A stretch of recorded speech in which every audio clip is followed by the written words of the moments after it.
Hello दोस्तों, welcome back to our YouTube channel Guru Masti JNMT। सो दोस्तों, आज पैरामेडिकल प्रवेश परीक्षा 2023 सोशल साइंस का सेट नंबर 3 का इंपॉर्टेंट प्रीवियस ईयर क्वेश्चन लेकर आया हूं। और जो 1-2 सेट ना देखें, कृपया चैनल के प्लेलिस्ट में जाकर के देख सकते हैं। और जो इस चैनल पर नए होंगे, कृपया चैनल को सब्सक्राइब करके बेल आइकन को दबा देंगे ताकि नोटिफिकेशन सबसे पहले पहुँचता रहे। तो चलता हूँ आज का सेट नंबर 3 का फर्स्ट क्वेश्चन में। सेट नंबर 3 का फर्स्ट क्वेश्चन सोशल साइंस के इस प्रकार से है। फर्स्ट क्वेश्चन बोल रहा है कि इन देशों में, क्या बोल रहा है, 4 को ऑप्शन दिया है। बोल रहा है कि इन देशों में कौन सा देश संयुक्त राष्ट्र संघ की सुरक्षा परिषद का अस्थायी सदस्य नहीं है। यहाँ क्या बोल रहा है कि अस्थायी सदस्य नहीं है। इस पर विशेष ध्यान दीजिएगा। बोल रहा है कि अस्थायी सदस्य नहीं है। ऑप्शन ए में दिया है, फ्रांस, बी में दिया है जर्मनी, सी में है चीन और डी में है यूनाइटेड किंगडम। तो इसमें क्या बोल रहा है कि अस्थायी सदस्य नहीं है। तो इसका राइट आंसर क्या होगा? इसका राइट आंसर हो जाएगा ऑप्शन बी हो जाएगा, अर्थात क्या, तो जर्मनी। क्या बोला, सुरक्षा परिषद का अस्थायी सदस्य नहीं है, जर्मनी नहीं है। बाकी कौन है? तो फ्रांस हो जाएगा, चीन हो जाएगा और यूनाइटेड किंगडम हो जाएगा। आगे चलते हैं दूसरा क्वेश्चन में। दूसरा क्वेश्चन बोल रहा है कि वह कौन एकमात्र भारतीय है, वह कौन एक मात्र भारतीय है जिसको ग्रेट ब्रिटेन ने लॉर्ड का, क्या बोला, लॉर्ड का खिताब दिया है। ऑप्शन ए में दिया है स्वर्ण सिंह, बी में दिया स्वराज लाल, सी में है स्वराज पाल और डी में दिया है धनराज पाल। तो 2 का राइट आंसर क्या होगा? इसका राइट आंसर होगा ऑप्शन सी हो जाएगा, अर्थात क्या, तो स्वराज पाल है। इनको ग्रेट ब्रिटेन ने लॉर्ड का खिताब दिया है, किसको? तो स्वराज पाल को। आगे चलते तीसरा क्वेश्चन में। तीसरा क्वेश्चन है कि भारत में सिलिकॉन घाटी का नाम, क्या हो रहा है कि भारत में सिलिकॉन घाटी का नाम किसे दिया गया है? कौन सा जगह को भारत का सिलिकॉन घाटी का नाम दिया गया है? ऑप्शन ए में है हैदराबाद को, बी में मुंबई, सी में बेंगलोर और डी में चेन्नई। तो इसका राइट आंसर क्या होगा? इसका राइट आंसर हो जाएगा ऑप्शन सी हो जाएगा, अर्थात बेंगलोर। बेंगलोर को क्या बोलते हैं? तो भारत का सिलिकॉन घाटी के नाम से जाना जाता है। आगे चलते चौथा क्वेश्चन में।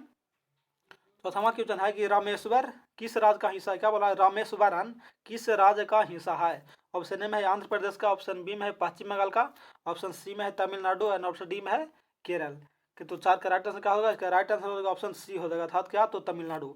रामेश्वरन कहाँ में स्थित है, मतलब किस राज्य का हिस्सा है? तो तमिलनाडु का है। आगे चलते हैं पांचवा में। पांचवा क्वेश्चन बोल रहा है कि पोखरण सेकंड, क्या बोल रहा है, पोखरण द्वितीय परीक्षण कब किया गया था? ऑप्शन ए में है 11 जून 1998 को, ऑप्शन बी में है 9 जून 1998 को, ऑप्शन सी में बोल रहा है 11 मई 1998 को एंड ऑप्शन डी में बोल रहा है 20 मई 1998 को। तो इसका राइट आंसर क्या होगा? इसका राइट आंसर हो जाएगा ऑप्शन सी हो जाएगा, अर्थात कब, तो 11 मई 1998 को पोखरण द्वितीय परीक्षण किया गया था। आगे चलते हैं छठा क्वेश्चन में। छठा क्वेश्चन इस प्रकार से है कि बोल रहे ग्रांड कैनियन है। ग्रांड कैनियन है क्या है? ऑप्शन ए में है एक खाड़ है, बी में है ऑप्शन एक बड़ी तोप है, या एक का नदी है और ऑप्शन डी में दिया है एक पुरानी तोप है। तो इसका राइट आंसर हो जाएगा, इसका राइट आंसर हो जाएगा ऑप्शन ए, अर्थात क्या, तो एक खाड़ है। ग्रांड कैनियन का है तो एक खाड़ है। आगे आगे आपका सातवां क्वेश्चन है कि किसी स्थान का मानक समय, क्या बोल रहा है, स्टैंडर्ड टाइम निर्धारित करने का आधार होता है। निर्धारित करने का आधार कौन होता है? ऑप्शन ए में है देशांतर रेखा, ऑप्शन बी में है अक्षांश रेखा एंड ऑप्शन सी में है अंतर्राष्ट्रीय तिथि रेखा एंड ऑप्शन डी में है प्रधान मध्याह्न रेखा। तो 7 का राइट आंसर क्या होगा? इसका राइट आंसर हो जाएगा ऑप्शन ए हो जाएगा, अर्थात क्या, तो देशांतर रेखा। किसी स्थान का मानक समय निर्धारित करने का आधार कौन होता है? तो देशांतर रेखा होता है। आगे चलते हैं आठवां में। आठवां क्वेश्चन बोल रहा है कि बोडो निवासी है। बोडो निवासी कहाँ का निवासी है? ऑप्शन ए में है गारो पहाड़ी के, ऑप्शन बी में है संथाल परगना के, ऑप्शन सी में है अमेजन बेसिन के एंड ऑप्शन डी में है मध्य प्रदेश के। तो 8 का राइट आंसर हो जाएगा ऑप्शन ए हो जाएगा, अर्थात क्या, तो गारो प्रदेश के, गारो पहाड़ी के। बोडो निवासी कहाँ के निवास करते हैं? तो गारो पहाड़ी में निवास करते हैं। आगे चलते हैं नौवां में। नौवां क्वेश्चन बोल रहा है कि पनामा नहर जोड़ती है किसे, कौन कौन सा देश को, मतलब पनामा नहर जोड़ती है? ऑप्शन ए में है उत्तरी अमेरिका एवं दक्षिणी अमेरिका को, ऑप्शन बी में प्रशांत महासागर एवं आंध्र महासागर को, ऑप्शन सी में लाल सागर एवं भूमध्य सागर को एंड ऑप्शन डी में दिया है कि हिंद महासागर एवं प्रशांत महासागर को। तो 9 का राइट आंसर क्या होगा? इसका राइट आंसर होगा ऑप्शन बी हो जाएगा, था क्या, तो प्रशांत महासागर एवं आंध्र महासागर को पनामा नहर जोड़ती है। आगे चलते हैं 10वां में। 10वां क्वेश्चन इस प्रकार से कि पंचायतीय राज को, डॉट डॉट दिया है, पंचायतीय राज को के अंतर्गत स्वशासन की इकाई के रूप में, क्या बोल रहा है, स्वशासन की इकाई के रूप में संगठित किया गया था। किसके स्वशासन के रूप में, इकाई के रूप में संगठित किया गया था? ऑप्शन में है भारतीय संविधान के मूल अधिकारों के रूप में, तो ऑप्शन बी में है भारतीय संविधान के प्रस्तावना के रूप में एंड ऑप्शन सी में है राज्य की नीति निर्देशक तत्वों के रूप में और ऑप्शन डी में है भारतीय संविधान के 74वें संशोधन के रूप में।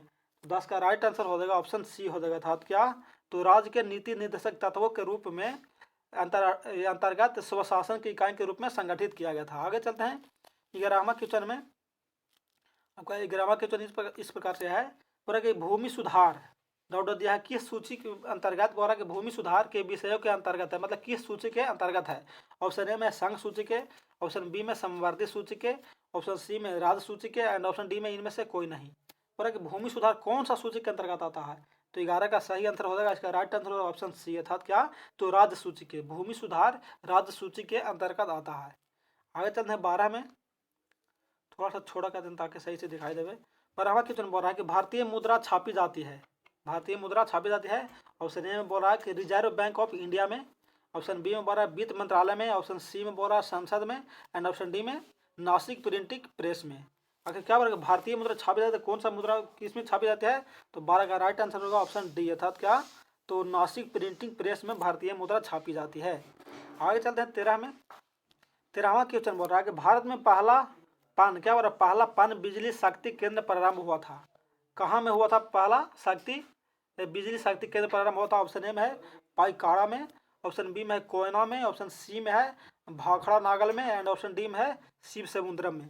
तो 13 का राइट आंसर होगा, इसका राइट आंसर होगा ऑप्शन डी हो जाएगा, क्या, तो शिव समुद्रम में भारत में पहला पान बिजली शक्ति केंद्र प्रारंभ किया गया था, मतलब स्टार्ट किया गया था। आगे चलते हैं 14 में।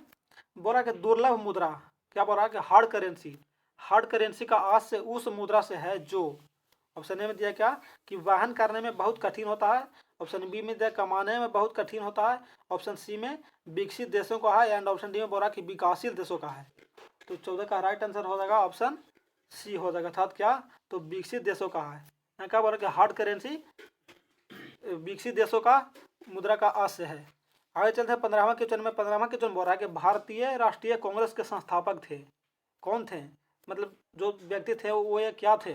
ऑप्शन ए में दिया है सैनिक सेवक, ऑप्शन बी में विज्ञानी, ऑप्शन सी में सामाजिक कार्यकर्ता एंड ऑप्शन डी में मिलिट्री कमांडर। तो 15 का राइट आंसर हो जाएगा ऑप्शन ए हो जाएगा, अर्थात क्या, असैनिक सेवक थे, मतलब भारतीय राष्ट्रीय कांग्रेस के संस्थापक जो थे वो क्या थे, तो असैनिक सेवक थे। आगे चलते हैं 16 में।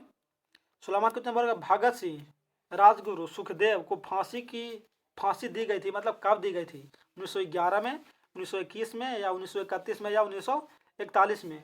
तो 16 का राइट आंसर क्या होगा, इसका राइट आंसर हो जाएगा ऑप्शन सी, अर्थात कब, तो 1931 ईस्वी में भगत सिंह राजगुरु सुखदेव को तीनों को एकत्र फांसी दी गई थी। आगे चलते हैं 17 में। 17वां क्वेश्चन बोल रहा है कि लंदन में जनरल डायर को, क्या बोला कि लंदन में जनरल डायर को किसने गोली मारी थी, जनरल डायर को किसने गोली मारी थी। ऑप्शन ए में बोल रहा है BC पाल ने, ऑप्शन बी में बोल रहा है खुदीराम ने, ऑप्शन सी है मदन लाल ने एंड ऑप्शन डी में है उधम सिंह ने।